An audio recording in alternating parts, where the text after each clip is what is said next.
I play the Grandmaster. Yes, I'm the head of Sakaar, and it's colorful, and even though I've lived since shortly after the Big Bang, 14 million years old. Don't mind me. I think come into pairs. Okay, 50-50, and is that it, or not? Whatever. Like this? Yeah. The only thing I like to do is to play games, really, and I have gladiatorial. When we meet me, I'm in the middle of my gladiatorial games. Young Thor is good. So if you fear not, I can't be killed, just like my brother Benicio del Toro, the collector. And there it is, and that's in the middle of this whole other story, the Thor.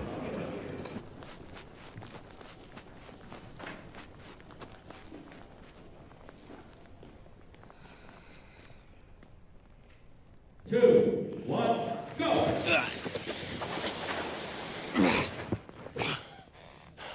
I think the objective from, even years before we'd written the script was to change this film up in some way. I think it all started to feel a little bit familiar and predictable.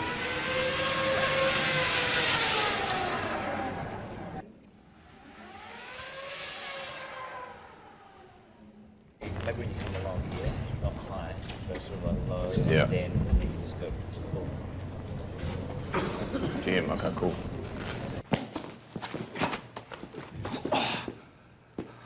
Go!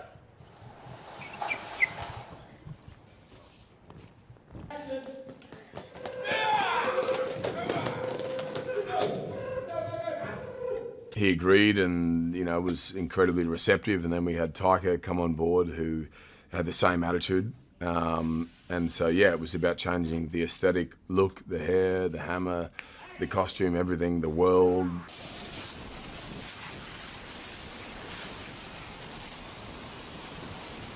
And so it felt like kind of a clean slate, and starting again and playing a new character in a way, which was hugely freeing and invigorating.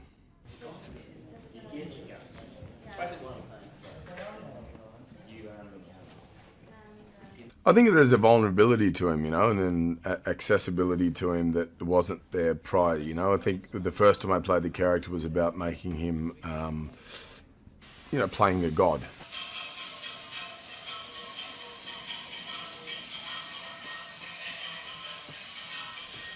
But the problem is with that is that then it's good for one film, but then after that you sort of hit a ceiling and you have nowhere to go. He has the same problems that we all have. He has the same insecurities that we all might have, or the same sort of concerns or fears or whatever. And so this film was about kind of stripping that back and having a greater access to that vulnerability and relatability about, he's one of us.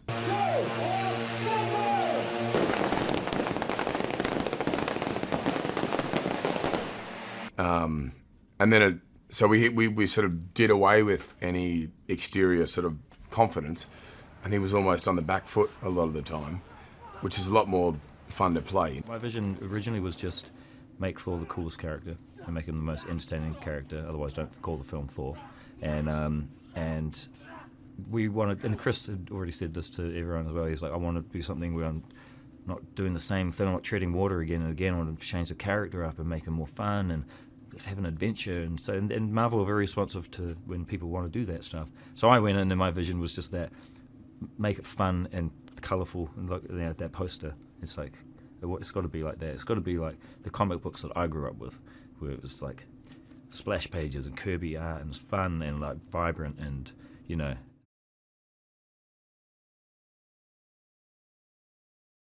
What is it? What makes it different from everyone else? No one knew much more about Jack Kirby at the beginning than that he was this fantastic artist, had created all this work. And so we started examining the Jack Kirby work. To capture the essence of that childhood feeling is about everything being hyper-real.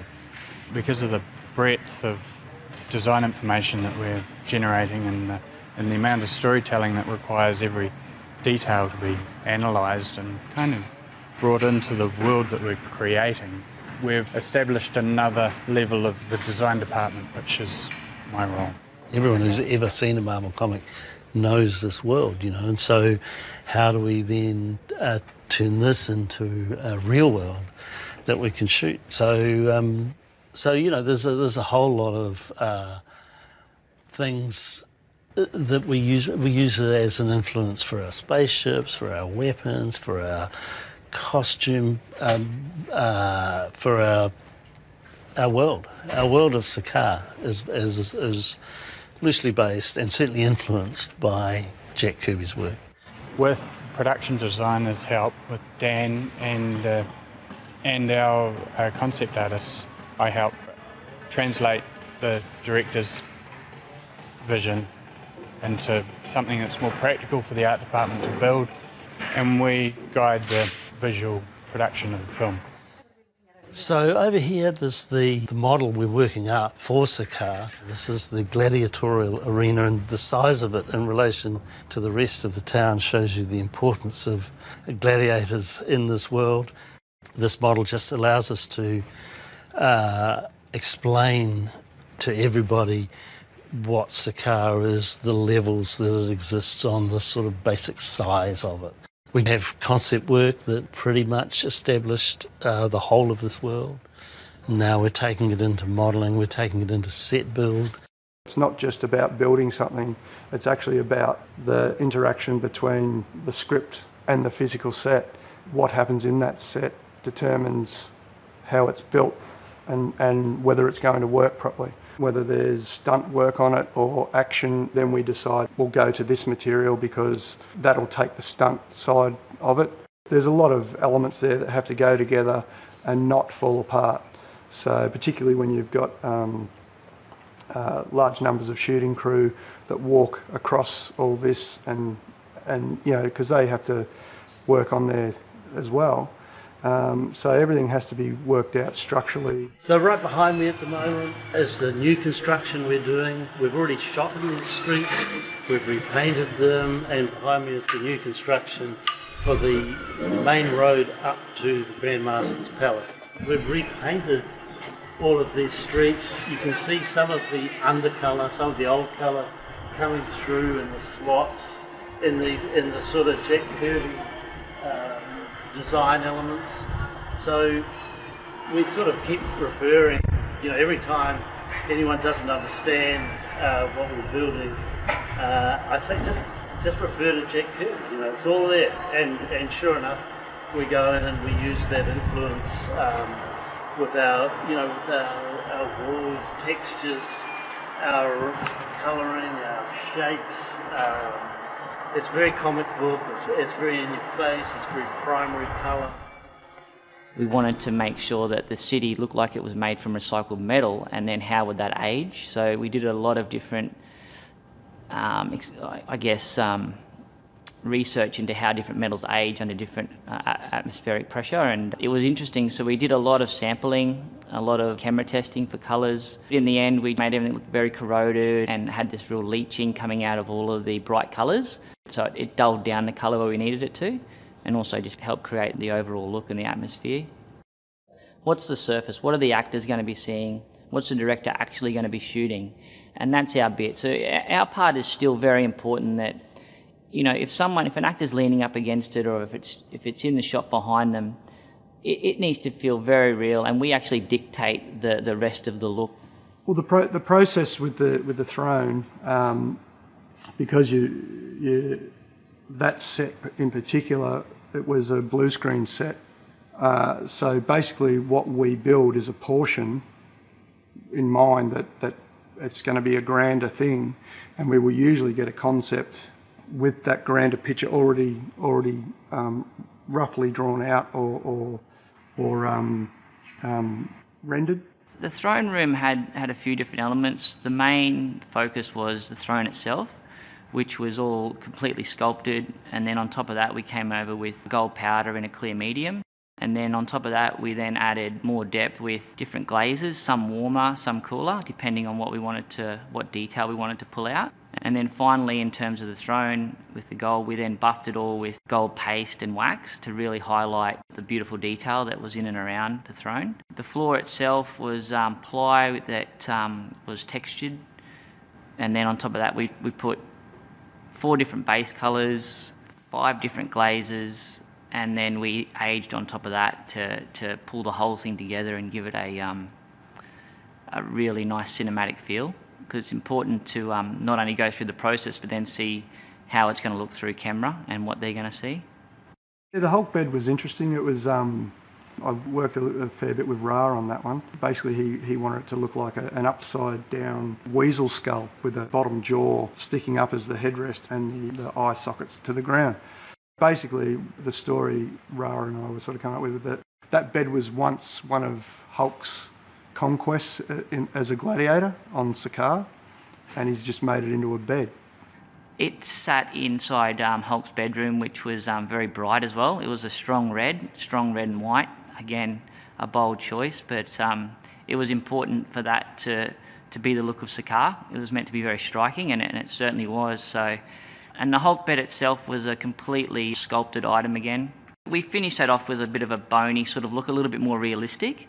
The bed itself was also inlaid with this certain pattern that we had running through the whole of Sakaar, which ran through the interiors and the exteriors of Sakaar. It was a certain pattern that helped tell the story of where you were, along with the colour. Everyone will go, oh, it's a bit high, you can't get up to it, and a human can't get up to it, but a Hulk can. So you got to always think of those things, you know. It's just a different environment and a way of thinking. It's pretty cool. It's exciting. Conjuring things out of stories and sort of using the most amazing talent you can find to generate a world which has never been seen before is the kind of challenge that I think best suits my working approach. It's definitely the versatility. It's definitely the experimentation of it all. The things, I guess, without colour, without you're just looking at a blank surface. So we work alongside with sculpture, and they add texture. We add the colour as well as some texture, and it just gives everything an element of reality and depth. I guess what gets me excited is actually the construction or the making of other worlds. You know, it's not everyone can say that they made that world happen. Because all of a sudden it's gone from everything's been on paper, and then once it comes to us, things are all of a sudden becoming, you know, very real, and that's what the camera's going to see. So it certainly takes it to the next level. I'm only as good as the crew that I surround myself with, just like anyone. And it's actually really fun to watch people get a kick out of it, and to make sure they have fun doing it. And then when you see it on the big screen, and you know, it's a passion that it really gives you a sense of a different, I would say, a different aspect of being an artist.